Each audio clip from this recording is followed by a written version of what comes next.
In the early years of the Walt Disney Company, Walt Disney would receive many letters from fans of his movies asking for an opportunity to visit the Disney studios. After he realized that a movie studio would not provide much fun for a visitor, he decided to pursue his idea of a place where he could welcome movie fans and provide an experience that the whole family could appreciate. But not everything went to plan when Walt Disney opened his first theme park. In the last episode of We Love Attractions, we looked at 5 huge failures from the opening day of Disneyland. So here are 5 more failures from that crucial day in Disney history.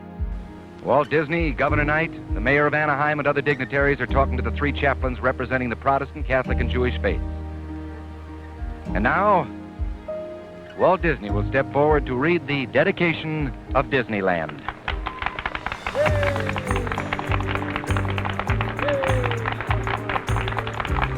To all who come to this happy place, welcome. Disneyland is your land. Here age relives fond memories of the past, and here youth may savor the challenge and promise of the future. Disneyland is dedicated to the ideals, the dreams, and the hard facts that have created America, with the hope that it will be a source of joy and inspiration to all the world. Thank you. Number 5. Overheated Asphalt. Although Walt Disney had no control over the weather, it contributed to the disastrous opening day experience at Disneyland. Temperatures reached an intense 100 degrees Fahrenheit, which must have been unbearable in a park without working water fountains, as we discovered in the last episode. The day was so hot that the fresh asphalt became like a sticky tar, with guests complaining that they were getting their shoes and high heels stuck in the pavement of Main Street, USA. Number 4. Wet paint.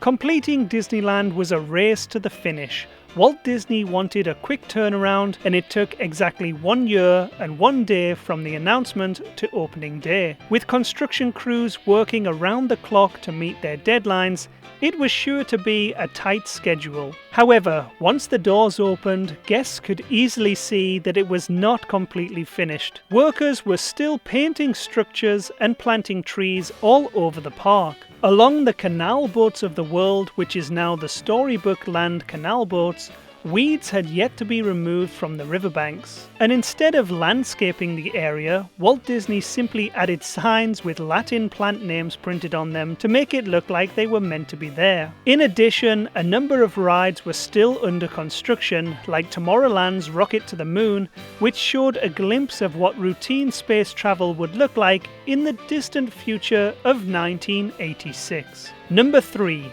Broken rides. Like so many other workers toiling to make Walt Disney's 1-year deadline, both Disney Imagineers and construction workers rushed to complete the theme park. As a result, a number of rides including Peter Pan's Flight, 20,000 Leagues Under the Sea, and Dumbo the Flying Elephant in Fantasyland broke down or were closed altogether because they simply were not finished. And the growing pains didn't stop on opening day. During the first few weeks after opening, the Stagecoach ride in Frontierland permanently closed when it was discovered that it would flip over because it was too top-heavy. 36 cars in Autopia crashed due to aggressive driving, and a tiger and a panther escaped from the circus attraction, which resulted in what some called a furious death struggle between the animals on Main Street, USA. Number 2. Castle Fire. Since Disneyland opened, these children have been eagerly waiting to cross the moat for a wondrous trip through the Disney imagination. They'll be the first children to enjoy the Fantasyland rides, every one of which recreates the adventures of characters Walt has immortalized in films.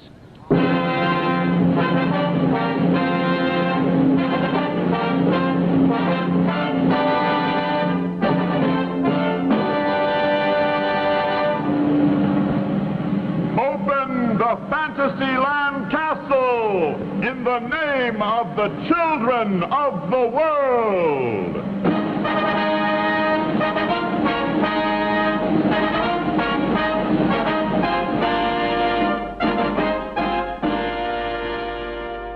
A At some point during opening day at Disneyland, it was discovered that a gas leak in the park prompted the closing of Adventureland, Fantasyland and Frontierland for a few hours. Much later, after the park was opened, some guests and cast members reported that the flames from the leak were seen trying to engulf Sleeping Beauty's castle. Walt Disney was so busy during opening day, dealing with the press and tending to other guests, that he didn't learn about the fire until the following day.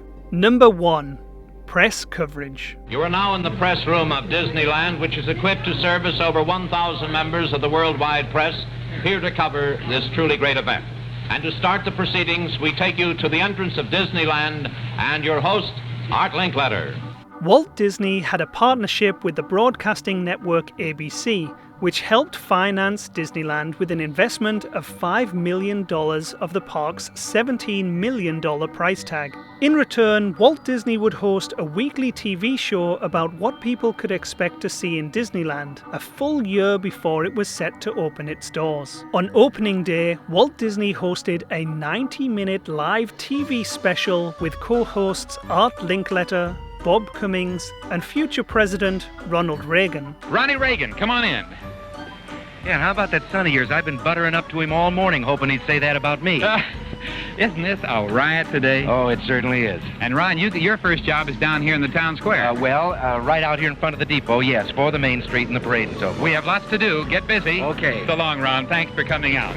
This, of course, was while Reagan was still an actor. Over 19 million viewers tuned in to see the happiest place on Earth, and while the cameras showed the fun and excitement of Disneyland, the TV special obscured numerous disasters explained earlier in this video and in our last episode. However, the live broadcast itself was riddled with technical difficulties, such as guests tripping over the camera cables, on-air flubs, hot mics, and unexpected moments that were caught on camera. One in particular was Bob Cummings when he was caught making out with a dancer just before going on air.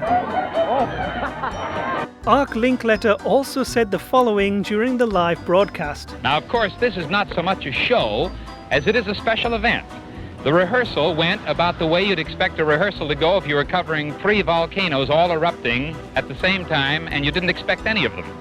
So, from time to time, if I say we take you now by camera to the snapping crocodiles in Adventureland, and instead somebody pushes the wrong button and we catch Irene Dunn adjusting her bustle on the Mark Twain, don't be too surprised. It's all in fun, and that's what we're here for. Well, since he was preoccupied with giving interviews for the press, Walt was spared the ordeal of watching the fiasco that was unfolding in the park. The cameras are in the other direction, Danny. Now, look, there are a lot of wonderful rides here in Pioneerland and Frontierland. Well, ladies and gentlemen, it's Bob Cummings again, back with you. And like the Peter Pan fly-through,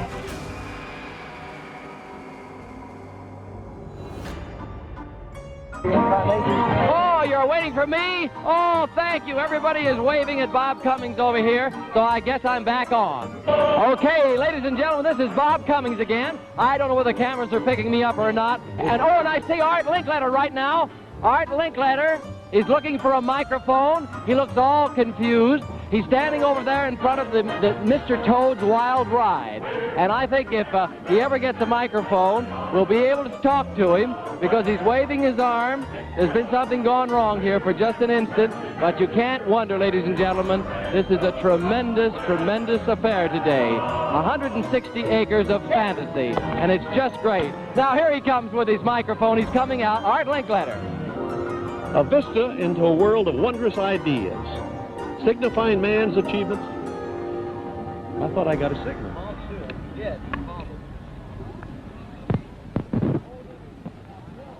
Before our preview of Tomorrowland, I'd like to read these few words of dedication. He didn't truly realize the failure of opening day until he read the press accounts the following day. He forever referred to the opening day as Black Sunday. But, as we know of Walt, he didn't dwell too long on the disappointment and always stayed optimistic about the future of Disneyland.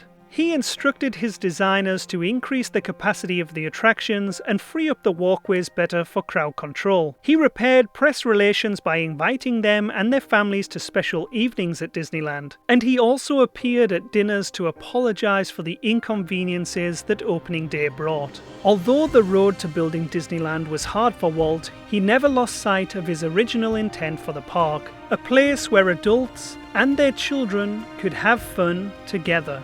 Walt impressed upon his designers that he was not seeking architectural masterpieces when building Disneyland. He told them, "All I want you to think about is that when people walk or ride through anything that you design, I want them, when they leave, to have smiles on their faces." And in the years that followed, Walt Disney never tired of strolling through Disneyland, observing the guests and their reactions. He was once heard saying, "Look at them.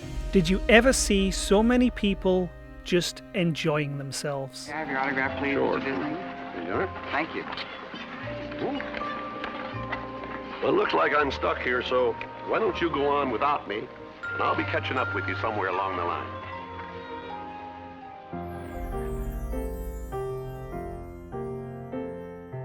Thank you so much for watching this episode of We Love Attractions. If you enjoyed this video, please click the like button, and if you want to see more, don't forget to subscribe. Disneyland is the home to lots of great attractions that take many years to plan, but not every attraction idea comes to fruition. Click the next video to learn about the top 10 Disney attractions that were never built. I just want to say a word of thanks to all the artists, the workers, and everybody that helped make this dream come true.